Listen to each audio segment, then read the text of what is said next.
ಭಾಳ ಸಭ್ಯ ವ್ಯಕ್ತಿಯಾಗಿದ್ದರು ಎಸ್.ಎಂ. ಕೃಷ್ಣ ಅವರು. Thorough gentleman. ಮುಖ್ಯಮಂತ್ರಿಯಾಗಿದ್ದಾಗಲೂ ವಿರೋಧ ಪಕ್ಷದವರು ಅಂತ ಅವ್ರನ್ನ ಟೀಕೆಯನ್ನು ಮಾಡುವಂಥ ಏನೇನು ಇರಲಿಲ್ಲ ಅವರು. ಮತ್ತು ಬೆಂಗಳೂರಿನ ಅಭಿವೃದ್ಧಿ, ITBT, ಮೆಟ್ರೋ ಇಂಥ ವಿಷಯಗಳಲ್ಲಿ ಹೆಚ್ಚು ಗಮನವನ್ನು ಹರಿಸಿ ಬೇರೆ ಯಾವುದಕ್ಕೂ ವಿಷಯಾಧಾರಿತ ಚರ್ಚೆ ಮಾಡ್ತಾ ಇರಲಿಲ್ಲ. ನನಗೆ 99ರಲ್ಲಿ ಪ್ರಥಮ ಬಾರಿ ಪಕ್ಷೇತರನಾಗಿ ನಿಂತಿದ್ದೆ. ಹೇಳಿ ಕಳಿಸಿದ್ರು, ಶಿವಕುಮಾರ್ ಅವ್ರು ಫೋನ್ ಮಾಡಿ ಎಸ್.ಎಂ. ಕೃಷ್ಣ ಅವ್ರು ನಿಮ್ಮನ್ನು ಭೇಟಿ ಆಗಬೇಕಂತ ಕೇಳಿದ್ರು. ನಾನು ಹೋದಾಗ ಅವ್ರು ಕೇಳಿದರು, ನಮಗೆ ಸ್ವಲ್ಪ ಮೆಜಾರಿಟಿ ಕಮ್ಮಿ ಆಗ್ಬೋದು, ಬೆಂಬಲವನ್ನು ಕೊಡ್ತೀರಾ ಕೇಳಿದರು.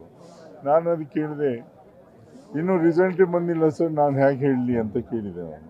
ಅದಕ್ಕೆ ಅವ್ರು ಹೇಳಿದರು, ಇಲ್ಲ ನೀವು ಖಂಡಿತ ಗೆಲ್ತೀರಿ, ಸಪೋರ್ಟ್ ಮಾಡ್ತೀನಿ ಅಂತ ಹೇಳಿದ್ರು. ಅಂದಿನಿಂದ ಇಂದಿನವರೆಗೂ ಭಾಳ ಒಳ್ಳೆ ಒಂದು ಸಂಬಂಧವನ್ನು ಇಟ್ಕೊಂಡಿದ್ದೆ ಅವ್ರ ಹತ್ರ. ಅದರಿಂದ ಆ ಕಾಲ ಇನ್ನು ಮರಳಿ ಬರಬೇಕು ಅಂತ ನಾನು ಹಾರೈಸ್ತೇನೆ. ಸದನದಲ್ಲಿ ಯಾವ ರೀತಿ ಚರ್ಚೆ ಆಗ್ತಾ ಇತ್ತು, ಅವರ ಸಂದರ್ಭದಲ್ಲಿ ಯಾವ ರೀತಿ ಆಗ್ತದೆ, ಆ ಸಂದರ್ಭ ಪುನಃ ವಾಪಸ್ ಮರಳಿ ಬರಲಿ ಅಂತ ನಾನು ಹಾರೈಸ್ತೇನೆ. ಅವರ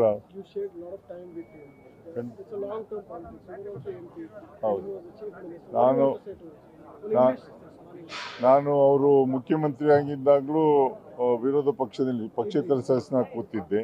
ಅವರು ಕೇಂದ್ರದಲ್ಲಿ ವಿದೇಶಾಂಗ ಸಚಿವರಾಗಿದ್ದಾಗಲೂ ನಾನು MP ಆಗಿ ಕೆಲಸವನ್ನು ಮಾಡಿದ್ದೆ. ನಾನು ಇನ್ನೊಂದು ಬಾರಿ ಅವರು ವಿರೋಧ ಪಕ್ಷದಲ್ಲೇ ಬಂದುಬಿಟ್ರು. ನಾನು 2ನೇ ಬಾರಿ ಪಕ್ಷೇತರನಾಗಿ ಗೆದ್ದಾಗ ಅವರು ವಿರೋಧ ಪಕ್ಷದಲ್ಲಿ ಪಕ್ಷದ ಮುಖ್ಯಮಂತ್ರಿ ಆಗಿರಲಿಲ್ಲ.